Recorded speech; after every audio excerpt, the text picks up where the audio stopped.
Yashoda nightie వేసుకుని వచ్చి కృష్ణమోహన్ పక్కన పడుకుంది. తిలక్ మీకింత మంచి ఫ్రెండ్ అని నాకెప్పుడూ చెప్పలేదే అడిగింది. నిజంగానే అతడు నా ఫ్రెండ్ కాదు. ఆ మధ్య మద్రాసు వెళ్ళినప్పుడు ఫ్లైట్లో పరిచయం అయ్యాడు. అప్పటి నుండి హైదరాబాద్ వచ్చినప్పుడల్లా నన్ను కలుస్తూ ఉంటాడు. నిన్ననే మళ్ళీ వచ్చాడు. ఇక్కడేదో షూటింగ్ ఉందిట. సరదాగా పార్టీకి రమ్మన్నాను. మంచి పని చేశారు. అతన్ని చూడటం నా అదృష్టం. ఎంత మంచి డైరెక్టరో తెలుసా. చాలా మంచి సినిమాలు తీశాడు. ఇంత చిన్న వయస్సులో అంత మంచి సినిమాలు తీయడం నిజంగా గ్రేట్. మనిషిని కూడా చూసారా ఎంత హ్యాండ్సమ్గా ఉన్నాడో. మీరెందుకు హీరోగా వేయలేదు అని అడిగాను. నాకు సరైన జోడీగా హీరోయిన్ దొరకలేదని జోక్ చేశాడు అంటూ పక్క నవ్వింది యశోద. కృష్ణమోహన్ ఆవిడ వైపు వింతగా చూశాడు. యశోదకి కేవలం సినిమా పిచ్చి అనుకున్నా, ఇలా డైరెక్టర్స్ హీరోలు అంటే క్రేజ్ కూడా ఉందా అనిపించింది ఆయనకి. మౌనంగా ఉండిపోయాడు. ఏమిటి నిద్రపోయారా? ఆయన చేయి పట్టుకుని కుదిపింది. బద్ధకంగా అన్నాడు. సర్లేండి పడుకోండి. యశోద పక్కకి వత్తిగిల్లింది. లాస్య ప్రయాణిస్తున్న కారు బంజారాహిల్స్ మీదుగా సెయింట్ యాన్స్ కాలేజీ వైపు బయలుదేరింది. ఆమె ఆలోచనలన్నీ బర్త్డే గిఫ్ట్గా తండ్రి తన పైన మోపిన బాధ్యత మీద ఉన్నాయి. బిజినెస్లో ఎక్స్పర్ట్ని అనిపించుకోవాలి అని తీవ్రంగా నిశ్చయించుకుంది. కానీ ఉదయం తండ్రి అన్న మాటల్ని బట్టి చూస్తే తన చదువు అయ్యిందాకా కేవలం స్లీపింగ్ పార్ట్నర్గా ఉండాలని చెప్పినట్టుంది. కానీ తనకలా ఇష్టం లేదు. యాక్టివ్ పార్ట్నర్గానే ఉండాలి. బిజినెస్ డెవలప్మెంట్ చేయాలి. ఈ రోజుల్లో ఎందరో చిన్న అమ్మాయిలు బిజినెస్ చేస్తున్నారు. తను చేయగలదు. కారు సడన్ బ్రేక్తో ఆగింది. ఆలోచనలో ఉన్న లాస్య ముందుకు తోలింది. ఏమైంది అడిగింది డ్రైవర్ని. టైర్ పంక్చర్ అయినట్టుందమ్మా, చూస్తాను. డ్రైవర్ దిగాడు. లాస్య విసుగ్గా చూసింది. టైర్ చూసి డ్రైవర్ కొంచెం భయంగా అన్నాడు. టైర్లో గాజు పెంకు గుచ్చుకుంది. మై గాడ్, ఎలా? చిరాగ్గా అంది. నాన్నగారికి ఫోన్ చేయమంటారా అమ్మా, వేరే కారు పంపించమని? నువ్వేంటి చేసేది? నేనే చేస్తాను. కానీ మరి దీని సంగతి ఏమిటి? నేను రిపేర్ చేయించుకుని టైర్ మార్చుకుని తీసుకొస్తాను.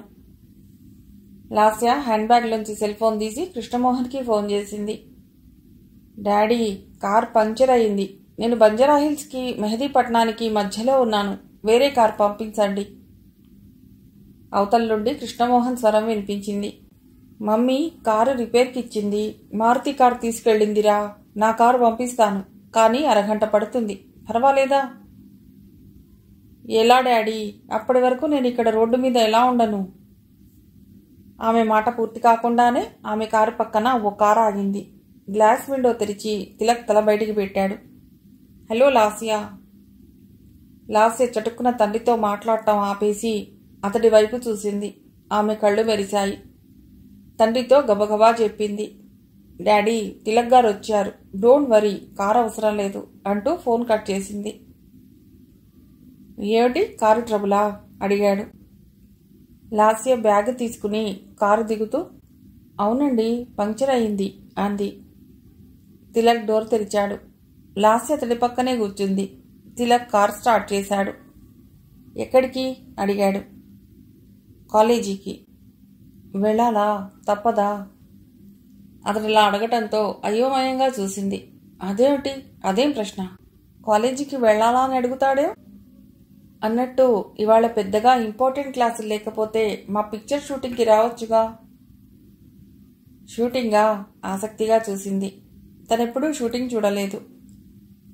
ఏం పిక్చర్? హీరోయిన్ ఎవరు అడిగింది. పిక్చర్ పేరు Kusuma Komali. Heroine oriented story. కానీ మాకు సూటబుల్ హీరోయిన్ దొరకలేదు. మిగతా పాటలు తీస్తున్నాం. హీరోయిన్ కోసం వేటాడుతున్నాను. అదేమిటి, హీరోయిన్ లేకుండా ఎలా తీస్తున్నారు? కామెడీ పార్ట్, మిగతా ఆర్టిస్టుల కాంబినేషన్. హీరోయిన్ త్వరలో దొరుకుతుంది. దొరకగానే ముందుగా నైనితాల్ పెడతాం. అక్కడ 2 డ్యూయెట్స్, తర్వాత కొడై, ఆ తర్వాత కలకత్తా. కలకత్తా ఎందుకు? హీరోయిన్ చెల్లెల్ని అక్కడ ప్రాస్టిట్యూట్స్ నుంచి రక్షించే సీన్ ఒకటి ఉంది. మై గాడ్, గుండెల మీద చెయ్యి వేసుకుంది. తిలక్ నవ్వాడు. ప్రాస్టిట్యూట్ అనగానే భయం వేస్తోందా? భయంకరమైన సీన్స్ ఉండవు. చాలా మంచి స్టోరీ. నా సినిమాలు చూడలేదా? చూశాను, కానీ మా మమ్మీకి గుర్తున్నంతగా నాకు గుర్తులేవు. ఎక్కువగా హిందీ సినిమాలు చూస్తాను ఫ్రెండ్స్తో. మీ జనరేషన్ వారికి తెలుగు సినిమాలంటే చిన్న చూపు కదూ? లాస్య కంగారుగా చూసింది. అబ్బే అదేం లేదు, కానీ తిలక్ గట్టిగా నవ్వాడు. నేనేం అనుకోనులే. అది సరే గాని ఓ మాట అడగనా? ఏమిటి? మీరు మా సినిమాలో ఎందుకు చేయకూడదు? నేనా? నివ్వెరపోయింది. ఏ అంత ఆశ్చర్యపోతారే? మిమ్మల్ని చూడగానే అనిపించింది మాకు కావలసిన హీరోయిన్ మీరే అని. ఒక్క సినిమాలో సరదాకి చేయొచ్చుగా. కానీ డాడీకి ఇష్టం లేదు. నేను పెద్ద బిజినెస్ మ్యాగ్నెట్ కావాలని డాడీ కోరిక. డాడీ కోరిక సరే, నీ కోరిక ఏమిటి? నాకు డాడీ ఏదంటే అదే. అయితే డాడీని ఒప్పించి సినిమాల్లో చేయమని అడుగుతాను. ఇష్టమేనా? అమ్మో, గుండెల మీద చేయి వేసుకుంది. ఆ భంగిమ తిలక్ గుండెలో ముద్రించుకుపోయింది. అందమైన విశాల నేత్రాలు విశాలం చేసి అమాయకంగా భయంగా గుండెల మీద ఉంచుకున్న లేత గులాబీ లాంటి ఆమె చెయ్యి, పిరమిడ్స్కి నమూనాలా ఉన్న ఆమె గుండెలు, పల్సటి చెంపలు, పచ్చటి వంటి రంగు, గాలికి సుతారంగా కదులుతోన్న అందమైన ఉంగరాల జుట్టు. అతనికి పాత సినిమా పాట గుర్తొచ్చింది. ఎంత బాగుంది అమ్మాయి, ఐశ్వర్యరాయ్ ఎందుకు పనికొస్తుంది అనుకున్నాడు. కారు స్టూడియో ముందు ఆగింది. అప్పుడు గాని లాస్యకి తెలియలేదు తాను అంగీకరించకుండానే తనని షూటింగ్ స్పాట్కి తీసుకొచ్చాడని. ఆ సమయంలో ఏమీ అనలేకపోయింది. అప్పటికే అందరూ వచ్చేసి తిలక్ కోసం చూస్తున్నారు. లాస్యని చూడగానే కొత్త హీరోయిన్ అంటూ గుసగుసలు బయలుదేరాయి. లాస్య ఇబ్బందిగా చూసింది. ఏం మాట్లాడద్దన్నట్టుగా తిలక్ సైగ చేశాడు. లాన్లో క్రీపర్స్తో ఆర్చిలా అల్లిన ఓ చల్లని ప్రదేశంలో కేన్ కుర్చీ వేయించి లాస్యని కూర్చోమన్నాడు. కూల్ డ్రింక్ తెప్పించి ఇచ్చాడు. ముందు విడియంగా కూర్చుని ఉన్న లాస్య కాసేపట్లో షూటింగ్ చూడటంలో మునిగిపోయింది. లంచ్ టైంలో ఇక వెళ్ళిపోతానన్న లాస్యని కారిచ్చి పంపించాడు. సాయంత్రం వచ్చి డాడీని కలుస్తానని చెప్పు అన్నాడు. అతడి ఏకవచన ప్రయోగం అంతగా నచ్చకపోయినా ఏమీ అనలేకపోయింది లాస్య. పోనీలే, నాకన్నా బాగా పెద్దవాడు కదా అనుకుంది. అన్నట్టుగానే సాయంత్రం తిలక్ వచ్చాడు. అతడు నేరుగా కృష్ణమోహన్ ఆఫీస్కి వెళ్లి అతన్ని వెంట పెట్టుకుని వచ్చాడు. అప్పటికి యశోద, విశ్వమోహన్ కూర్చుని రెడీమేడ్ బట్టల వ్యాపారం గురించి డిస్కస్ చేస్తున్నారు. లాస్య తన గదిలో విశ్రాంతి తీసుకుంటోంది. పని మనిషి వచ్చి లాస్యనే లేపింది. డాడీ రమ్మంటున్నారమ్మా అని చెప్పింది. లాస్య బాత్రూంలోకి వెళ్ళి ఫ్రెష్గా తయారై వచ్చింది. పని మనిషి టీ బిస్కెట్లు తెచ్చింది. లాస్యని చూడగానే హాయ్ అన్నాడు తిలక్. షూటింగ్ ఎంజాయ్ చేశారా అడిగాడు. లాస్య బిడియంగా నవ్వింది. తిలక్ కృష్ణమోహన్ వైపు చూస్తూ అన్నాడు, చూడండి ఎంత బ్యూటిఫుల్ స్మైలో. సావిత్రి, మధుబాల తర్వాత ఇంత అందమైన నవ్వు సినీ ఫీల్డ్లో లేనే లేదు. సార్, మీరు అనవసరంగా సినీ పరిశ్రమ మీద బ్యాడ్ ఇంప్రెషన్ పెట్టుకున్నారు. ఇది వరకులా లేదు. జస్ట్ అన్ని ఇండస్ట్రీస్ లాగా ఇది కూడా ఓ ఇండస్ట్రీ. ఒక్క సినిమా చేయనివ్వండి సరదాగా. యశోద కూడా అన్నది. నిజమే, ఏమవుతుంది సరదాగా ఒక్క సినిమా చేస్తే. నాకెలాగూ తీరలేదా కోరిక. నా కూతుర్నైనా ఒక్కసారి తెర మీద చూసుకొనివ్వచ్చుగా. అనేక మంది సినీ తారల జీవితాలు, వాళ్ల విషాద గాథలు నాకు తెలుసు. చూస్తూ చూస్తూ ఆ ఫీల్డ్కి ఎలా పంపించను అన్నాడు కృష్ణమోహన్. సార్, సినిమా వాళ్ల జీవితాలంటే తెరిచిన పుస్తకాల్లా అందరికీ తెలుస్తాయి కాబట్టి వాళ్ల జీవితాలు విషాదాలు అంటున్నారు. కానీ రియల్ లైఫ్లో అంతకన్నా విషాద గాథలు ఉన్నాయి. ఏదైనా మనల్ని బట్టి ఉంటుంది. భానుమతి, జయబాదురి, జమున, వైజయంతిమాల వీళ్ళంతా అంత పెద్ద స్టార్లైనా హ్యాపీగా బతకడం లేదు. ఎంత రెస్పెక్టబుల్ ఫ్యామిలీ లైఫ్ లీడ్ చేస్తున్నారు. కొందరు వాళ్ళ బలహీనతతో జీవితాలు పాడు చేసుకున్నారు. లాస్యలా చేయదు. అయినా ఒక్క సినిమానేగా, అది కూడా నాది. తనకి ఏ అపకారం జరగకుండా చూసే పూచి నాది. ఆ తర్వాత మీ ఇష్టం ఉంటే అడపాదడపా కంటిన్యూ చేయండి, లేదంటే బిజినెస్ చూసుకుంటుంది. ఆనంద భైరవిలో వేసిన మాళవిక మళ్లీ కనిపించిందా? విశ్వమోహన్ నచ్చజెప్తున్న ధోరణిలో అన్నాడు. అవునరా కృష్ణ, తిలక్ గారు చెప్పేది కరెక్ట్. మన లాస్య ఎంత అందమైన పిల్లో మనకు తెలియదు. విశ్వసుందరులు, ప్రపంచ సుందరులు కూడా ఇంత అందంగా ఉండరు. ఇదే పిల్ల తెర మీద కనిపిస్తే ప్రజలు బ్రహ్మరథం పడతారు. లేనిపోని అపోహలతో వచ్చిన అవకాశం పాడు చేయకు.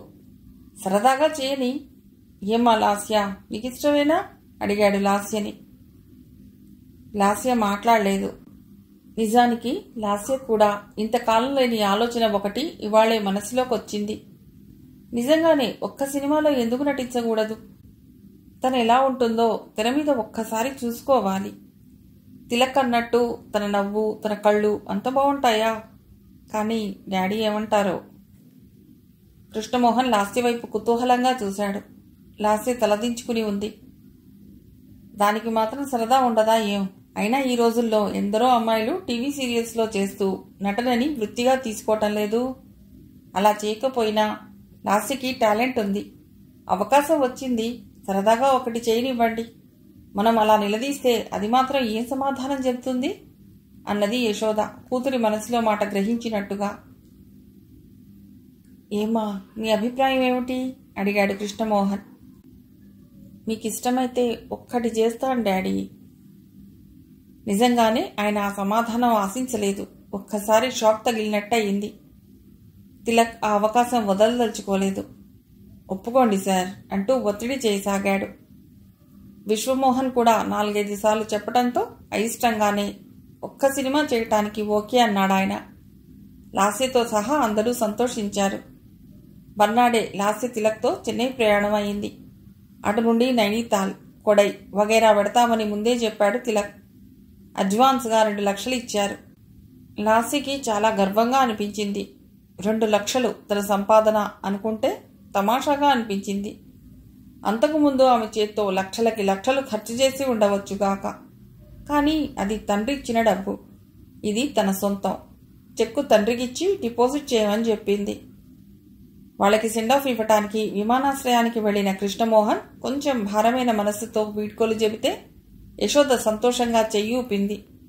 విశ్వమోహన్ జీవితంలో ఏదో సాధించినట్టు గర్వంగా, తృప్తిగా తిలక్కి, లాస్యకి టాటా చెప్పాడు. తిలక్ దర్శకత్వంలో లాస్య హీరోయిన్గా నటించిన సినిమా షూటింగ్ పూర్తయింది. చాలా త్వరగా 4 రోజుల్లో షెడ్యూల్ వేసుకుని షూటింగ్ ముగించాడు. అంతకుముందు ఎన్నడూ అనుభవంలోకి రాని అనేక కొత్త అనుభవాలు లాస్యకి వింతగా, థ్రిల్లింగ్గా అనిపించాయి. ప్రేమ కథ, టీనేజ్ లవ్ స్టోరీ. కోటీశ్వరుడి కూతురైన ఓ అమ్మాయిని ఓనాడు ఆమె తండ్రి శత్రువులు రేప్ చేయబోతుండగా హీరో రక్షిస్తాడు. అతడు ఓ మామూలు గుమాస్తా. ఆ సందర్భంలో అతడి మీద కలిగిన కృతజ్ఞత ప్రేమగా మారి తల్లిదండ్రులను ఎదిరించి అతడిని పెళ్లి చేసుకుంటుంది ఆ అమ్మాయి. తర్వాత తన తెలివితేటలతో భర్తతో కలిసి చిన్న వ్యాపారం ప్రారంభించి త్వరలోనే లక్షాధికారి అయి తల్లిదండ్రులకి చేరువ అవుతుంది. ఈ పరంపరలోనే తనపైన దాడి చేసిన శత్రువులు చెల్లెలి జీవితాన్ని నాశనం చేసి ఓ బ్రోతల్ హౌస్గా అమ్మేస్తారు. తనే ఆ చెల్లెల్ని కూడా రక్షిస్తుంది హీరో సాయంతో. కథా, పాత్రలు, డైలాగులు అన్నీ ఎప్పుడో ఎక్కడో విన్నవి, చూసినవి అనిపించినా అందమైన లొకేషన్స్లో చక్కని డ్యూయెట్స్తో తీసిన పద్ధతి, డైరెక్షను అద్భుతంగా ఉన్నాయనిపించింది లాస్యకి. ముఖ్యంగా కొన్ని డ్రీమ్ సాంగ్స్ పిక్చరైజేషన్, దృశ్య కావ్యంలా మలిచిన తీరు చూసి ముగ్ధురాలైంది. ఆ డ్రీమ్ సాంగ్స్ చాలు పిక్చర్ హిట్ అవ్వటానికి. తిలక్ అందుకే అంత పెద్ద డైరెక్టర్ అయ్యాడేమో అనిపించింది. పాతదానికి కొత్త రంగులు వేసి ఓ దృశ్య కావ్యంలా మలచాడా సినిమాని. హీరో విహార్ కూడా కొన్ని నెలలు తేడాగా దాదాపు లాస్యయుడివాడే. వాళ్ళిద్దరి మధ్య స్నేహం ఏర్పడటానికి ఆట్టే సమయం పట్టలేదు.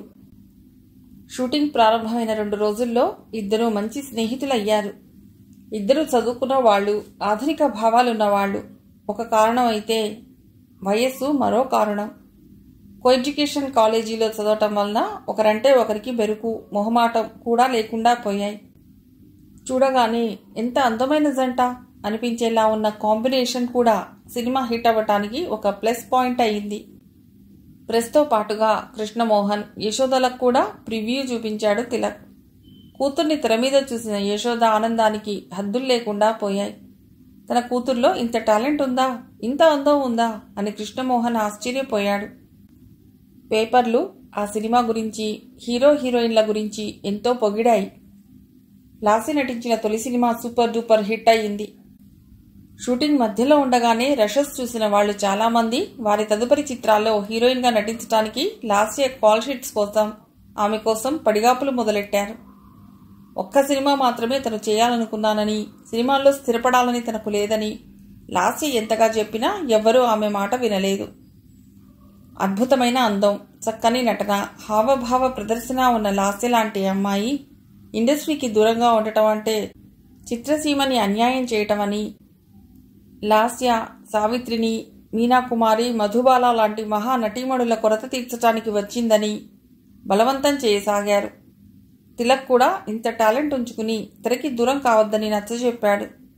కృష్ణమోహన్ గారికి తను నచ్చజెప్తానని చెప్పి ఆమె చేత మరో 2 సినిమాలకు అగ్రిమెంట్ల మీద సంతకం చేయించాడు. ఆ రెండింట్లో కూడా ఆమెకి కాంబినేషన్గా విహార్ అవ్వటం విశేషం. విహార్ కూడా బలవంతం చేశాడు. నాకు మాత్రం వేరే దారి లేక వచ్చానా లాస్య? సరదాగా కొంతకాలం ఇండస్ట్రీలో ఉందామనుకున్నాను. మొదటి సినిమా హిట్ అయితే కంటిన్యూ చేయాలి, లేకపోతే చదువు కంటిన్యూ చేసి ఇంజనీరింగ్ పూర్తి చేసి అమెరికా వెళ్ళాలి అనుకున్నాను. హిట్ అయ్యింది, ఇంకా కొంతకాలం కంటిన్యూ చేద్దాం అన్నాడు. విహార్ కన్విన్స్ చేయటంతో లాస్య ఒప్పుకుంది. ఒక విధంగా ఆ సినిమాతో ఆమె కీర్తి ప్రతిష్టలు ఆకాశమంత ఎత్తుకు పెరిగాయి. ఎక్కడికెళ్లినా అభిమానుల హర్షధ్వానాలు, ఆటోగ్రాఫ్ల కోసం పోటీలు పట్టాలు, ఫోటోలు కావాలని, నటన అద్భుతంగా ఉందని, మహానటి మళ్లీ పుట్టిందని, ఇలా అనేక రకాల ప్రశంసల పరంపరలో మునిగిపోయింది. ఆ గ్లామర్ నుండి బయటికి రావటానికి కొంచెం ఆమె మనసు అంగీకరించలేదు. ఫోన్లో తిలక్ మాట్లాడినప్పుడు యశోదే స్వయంగా మాట్లాడింది. ఎట్టి పరిస్థితుల్లోనూ లాస్య వెండితెరకు దూరం కావడం తనకిష్టం లేదని చెప్పింది. కృష్ణమోహన్ని తనే కన్విన్స్ చేస్తానని చెప్పింది. తిలక్ సంతోషానికి అంతు లేకుండా పోయింది. తన కూతురు MBA చదివి పెద్ద బిజినెస్ మ్యాగ్నెట్ కావాలనుకున్న కృష్ణమోహన్ ఆశలు కుప్పకూలాయి. లాస్య ఒకే ఒక్క సినిమాతో సినీ పరిశ్రమలో పెద్ద సంచలనం రేపింది. ఎవరి నోట విన్నా ఆమె నటన గురించి, అందం గురించిన ప్రశంసలే. అనుకోకుండా ఆ ఏడాది లాస్యకి నంది అవార్డుతో పాటు అనేక ఉత్తమ నటి అవార్డులు కూడా వచ్చాయి. అనుకోకుండా మంచి బిల్డింగ్ ఒకటి అమ్మకానికి వచ్చింది. దాని ఖరీదు 10 లక్షలు. ఆ రోజు తిలక్ లాస్యతో అన్నాడు, లాస్య, నువ్విలా అద్దె ఫ్లాట్లో ఎంతకాలం ఉంటావు? మంచి ఇల్లు అమ్మకానికి వచ్చింది. కొంచెం చిన్నదే అయినా 10 లక్షలకు సెంటర్లో వస్తోంది. తీసుకోనా? లాస్య ఆశ్చర్యంగా చూసింది. కానీ నేనిక్కడ ఎంతకాలం ఉంటాను? నాకెందుకు ఈ ఊళ్ళో సొంత ఇల్లు?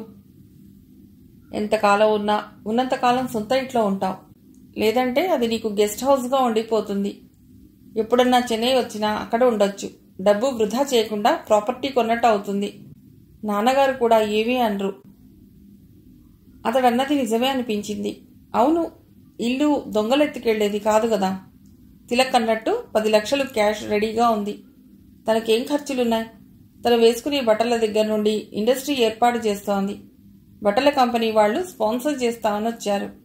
అదీగాక అతిథి చీరల కంపెనీ వాళ్లు వాళ్ల కంపెనీ అడ్వర్టైజ్మెంట్ కోసం మోడల్గా చేసినందుకు 10 చీరలు ఇచ్చారు. డబ్బిచ్చారు. తనకి డబ్బుకి లోటు లేదు. ప్రస్తుతం బ్యాంక్లో 15 లక్షలు ఉంది.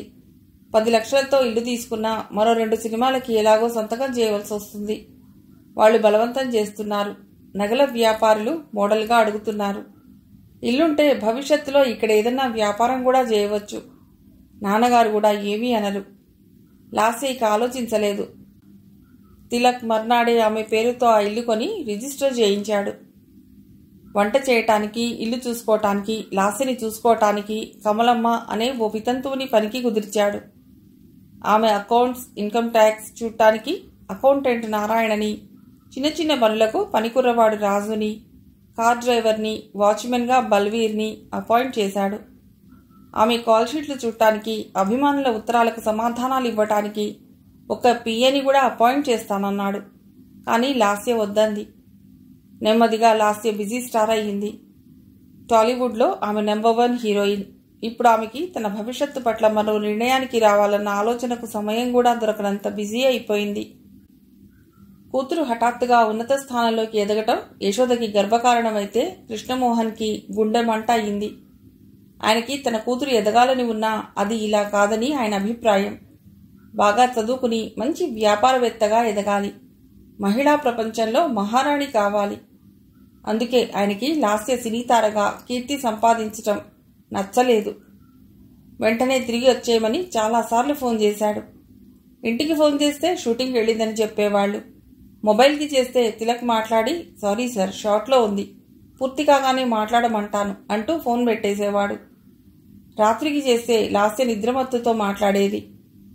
అలాగే డాడీ, ఈ ఒక్క సినిమా పూర్తి కాగానే వచ్చేస్తాను అని చెప్పింది 2 సార్లు. కానీ రాలేకపోయింది. ఇదంతా భరించలేని కృష్ణమోహన్ ఎలాగైనా లాస్యని తీసుకురావటానికి చెన్నై వెళ్ళాడు.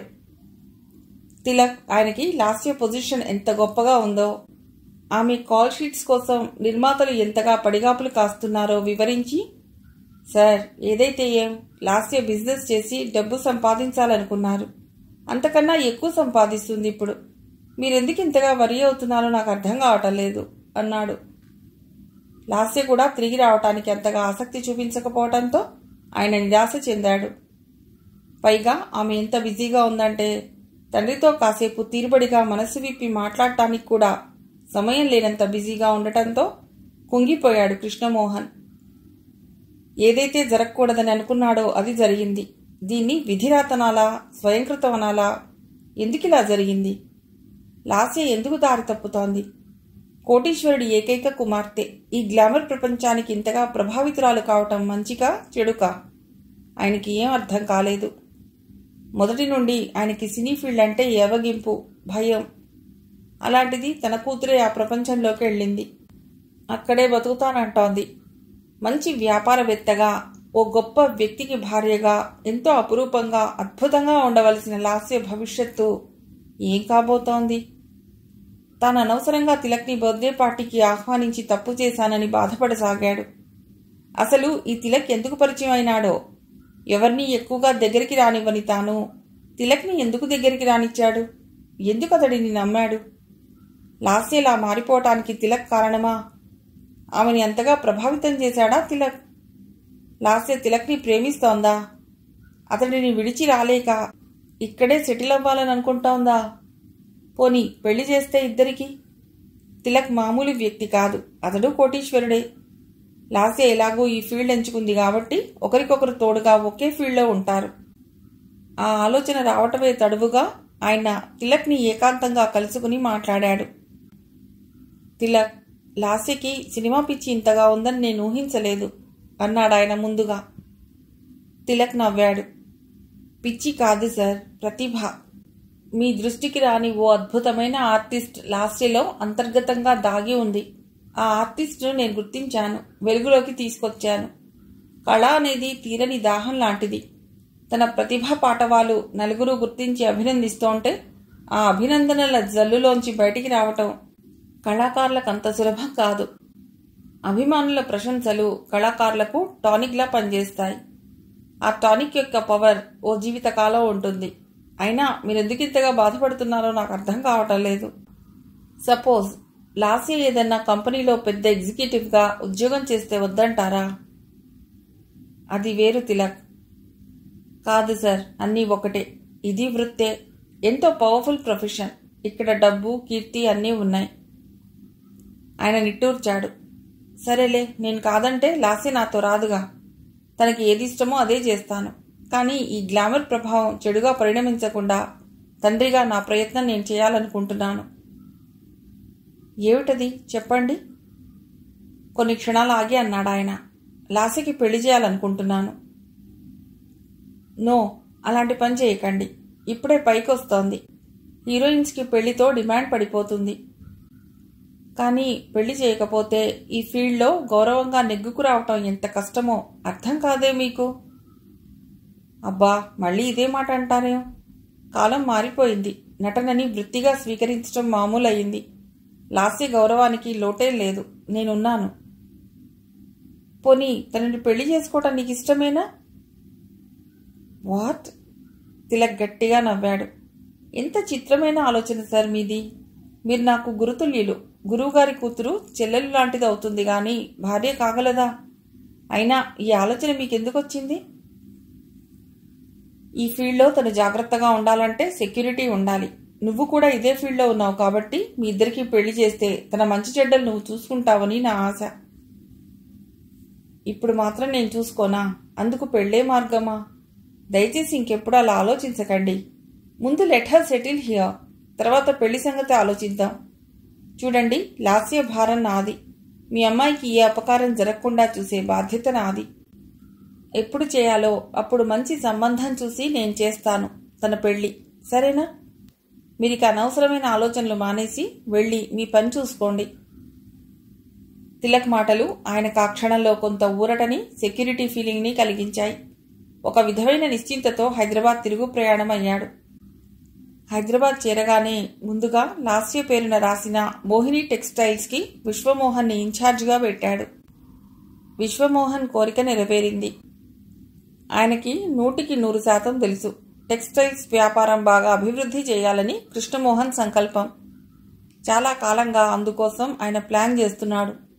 లాస్యకి మైనారిటీ తిరిగిన తర్వాత బర్త్డే గిఫ్ట్గా ఆ టెక్స్టైల్స్ వ్యాపారం ఆమె పేరున పెట్టాలన్న సంగతి విశ్వమోహన్కి తెలుసు. ఇంతకాలం నుండి ఆయన వ్యాపారాల్లో దేనిలో కూడా తనకి సరైన వాటా ఇవ్వలేదు కృష్ణమోహన్. ఆ మంట చాలా కాలంగా విశ్వమోహన్ మనస్సులో రగులుతోంది. లాస్య పేరున ప్రారంభించే వ్యాపారం సరిగ్గా సాగకుండా చేయటమో, లేక లాస్యని మభ్యపెట్టి తన చేతుల్లో ఆ వ్యాపారం పెట్టుకోవటమో చేయాలని 2 రకాల ప్లాన్స్ వేశాడు విశ్వమోహన్. అయితే అనుకోకుండా కాగల కార్యం గంధర్వులే తీర్చారు అన్న విధంగా అతని కోరికను తిలక్ తీర్చాడు. అందుకే తిలక్ ప్రపోజల్ అందరికన్నా ఎక్కువగా విశ్వమోహన్ బలపరిచాడు. అందుకు కొంచెం యశోద ఆశ కూడా దోహదం చేయటం అతడికి కలిసి వచ్చింది. ఇవాళ తను చేరాలనుకున్న గమ్యానికి మార్గం సుగమమైనందుకు అతడి ఆనందానికి హద్దులు లేకుండా పోయాయి. నిజానికి కృష్ణమోహన్, విశ్వమోహన్ ఒక తల్లి బిడ్డలు కాకపోయినా అంత సోదరభావంతో పెరిగారు. ఇద్దరి మధ్య కొంతకాలం వరకు ఎంతో ప్రేమానుబంధాలు ఉండేవి, వాత్సల్యం ఉండేది. ఒకప్పుడు ఇద్దరి పేరెంట్స్ సుందరం, విశ్వనాథం మంచి స్నేహితులు. వాళ్ళిద్దరూ కలిసి సిమెంట్ వ్యాపారం చేశారు. ఇద్దరికీ ఒకేసారి వివాహం జరిగింది. జానకి, విశాలాక్షి ఒక్కసారే గర్భవతులవ్వటం, ఒకే రోజు వాళ్ళకి డెలివరీ అవ్వటం, ఇద్దరికీ మగపిల్లవాడే పుట్టడం అంతా కాకతాళీయంగానే జరిగినా దైవేచ్ఛ అనుకోవటం మానవ బలహీనత. వాళ్ళు అలాగే అనుకున్నారు. అందుకే ఇద్దరికీ పేర్లు కూడా చివరి అక్షరాలు కలిసొచ్చేలా పెట్టారు. పిల్లలిద్దరికీ 10 ఏళ్ల వయస్సప్పుడు ఇరు కుటుంబాలు కలిసి తిరుపతి వెళ్లారు. తిరిగి వచ్చేటప్పుడు జానకి, విశ్వనాథన్ల కారుకి యాక్సిడెంట్ అయ్యింది. భార్యాభర్తలిద్దరూ అక్కడికక్కడే మరణించారు. చిన్న గాయాలతో బయటపడిన విశ్వమోహన్ని కృష్ణమోహన్తో పాటు కొడుగ్గా స్వీకరించి బాధ్యత తీసుకున్నాడు సుందరం. ఇద్దరూ ఒకే స్కూల్లో చదువుకునేవారు. చిన్నప్పుడే అంతులేని విషాదం కళ్ల ముందు చూడటంతో విశ్వమోహన్ మెదడుకి కొంచెం గట్టి దెబ్బ తగిలింది. దాంతో డాక్టర్లు అతడి మీద ఏ ఒత్తిడి తీసుకురాకూడదని చెప్పారు. అదే భయంతో అతడిని పెంచడంతో విశ్వమోహన్ చదువులో వెనకబడ్డాడు. కృష్ణమోహన్ విదేశాలకు వెళ్లి చదువుకునొస్తే విశ్వమోహన్ డిగ్రీతోనే చదువు ఆపేయటంతో అతడిని వ్యాపారంలో పెట్టాడు సుందరం. వ్యాపారంలో కూడా అంతగా రాణించలేదతడు. విదేశాల నుండి తిరిగి వచ్చిన కృష్ణమోహన్ అన్ని మెళకువలు నేర్చుకుని వ్యాపారం బాగా అభివృద్ధి చేశాడు. ఇద్దరికీ ఒకేసారి పెళ్లి చూపులు జరిగాయి. యశోద బాగా చదువుకుంది. ఇంద్రాణి స్కూల్ ఫైనల్ చదువుకుంది. ఇంద్రాణిని విశ్వమోహన్కి, యశోదని కృష్ణమోహన్కి నిశ్చయించారు. కానీ విశ్వమోహన్ మాత్రం యశోద మీద మనసు పడ్డాడు. ఆ విషయం ఎవరికీ చెప్పలేదు. కోరుకున్న అమ్మాయితో కాక ఇంద్రాణితో పెళ్లి జరగడంతో ఆ అసంతృప్తి అతడి మనసులో ఉండిపోయింది. అంతేకాక విశ్వమోహన్ మంచి బిజినెస్ మ్యాన్గా పేరు పొందడం, బాగా డబ్బు సంపాదించటం విశ్వమోహన్ భరించలేకపోయాడు. అనుకోకుండా అతడి మనసులో కృష్ణమోహన్ పట్ల ద్వేషం పేరుకుపోయింది. తన వాటాగా కేవలం ఒక రెడీమేడ్ బట్టల వ్యాపారం మాత్రం లభించటం అతడి ద్వేషానికి మరీ కారణమైంది. ఏదో విధంగా కృష్ణమోహన్ మీద పగ తీర్చుకోవాలని, అతడిని కష్టపెట్టాలని అనిపిస్తుండేది. ముఖ్యంగా యశోదని చూస్తున్న కొద్దీ తను జీవితంలో విలువైందేదో కోల్పోయానని, అది కృష్ణమోహన్ పొందాడని అతడి మనస్సు రగులుకుపోతూ ఉండేది. ఓసారి కృష్ణమోహన్ లేని సమయంలో యశోదని వశపరుచుకుని తన కోరిక నెరవేర్చుకున్నాడు. యశోద ఆ విషయంలో పెద్దగా బాధపడలేదు.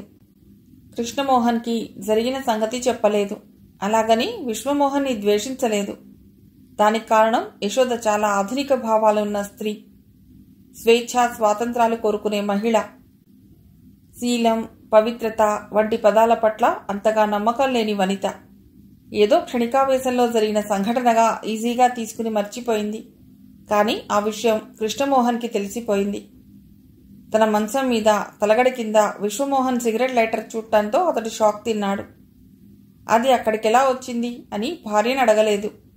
తప్పు చేసిన వాళ్ళు చెప్తారన్న నమ్మకం ఆయనకి లేదు. విశ్వమోహన్ని అడగలేదు. కానీ ఇండైరెక్ట్గా తను లేనప్పుడు యశోదకి తోడుగా పడుకునే పని మనిషిని అడిగాడు. ఆ రోజు తను రాలేకపోయానని చెప్పింది. అది చాలు ఆయనకి క్లూ. అలాగని యశోదని నిలదీసి ఇలా ఎందుకు చేశావని అడగలేదు. సరిగ్గా వారం రోజుల తర్వాత కారు యాక్సిడెంట్ జరిగింది. ఆ యాక్సిడెంట్లో కృష్ణమోహన్కి గాయాలైనాయి. 10 రోజులు హాస్పిటల్లో ఉన్నాడు. ఆ యాక్సిడెంట్ ఎలా అయిందో ఎవరికీ తెలియదు, కృష్ణమోహన్కి తప్ప. హాస్పిటల్ నుండి వచ్చాక యశోదకు తెలిసింది అతనికి సంసార జీవితానికి పనికిరాని గాయం ఏదో తగిలిందని. అంతే, ఆనాటి నుండి పడగ్గదిలో వాడిద్దరి మధ్య భార్యాభర్తల సంబంధం తెగిపోయింది. కొంతకాలం బాధపడిన యశోద విశ్వమోహన్తో తన సంబంధం సాగింది. ఇదంతా చాలా రహస్యంగా జరిగిపోతోంది. కనీసం లాస్యకు కూడా తెలియదు. ఆ పరంపరలోనే ఈ సంగతి తెలిసిన ఇంద్రాణి కృష్ణమోహన్తో చర్చించి తనకి విడాకులు ఇప్పించవలసిందిగా కోరింది. కుటుంబం, సాంప్రదాయం, పరువు ప్రతిష్టలను అమితంగా గౌరవించే కృష్ణమోహన్ ఆమెకి నచ్చజెప్పి ఈ విషయం తెలిసినా తనేం చేస్తున్నాడో ఆమెని కూడా అదే చేయమన్నాడు. ఇంద్రాణి చేసేది లేక భర్తని అసహ్యించుకుంటూనే ఆ ఇంట్లో తను పరాయిదాన్లా బతకసాగింది. విశ్వమోహన్లో ఉన్న మరో లోపం, అతడు ఎప్పటికీ తండ్రి కాలేడు. తను తల్లి కాలేకపోయానన్న వాస్తవం మనస్సుని బాధిస్తున్నా విశ్వమోహన్ లాంటి నీచుడికి పిల్లలు లేకపోవడమే మంచిదనుకున్న ఇంద్రాణి లాస్యనే ఆప్యాయంగా చూసుకునేది. ఇప్పుడు కృష్ణమోహన్తో పాటు లాస్య సినీ ఫీల్డ్లో సెటిల్ అవ్వటంతో ఇంద్రాణి కూడా చాలా బాధపడసాగింది. యశోదతో చర్చించడానికి వెళ్ళింది. మిగిలిన కథ తర్వాతి భాగంలో.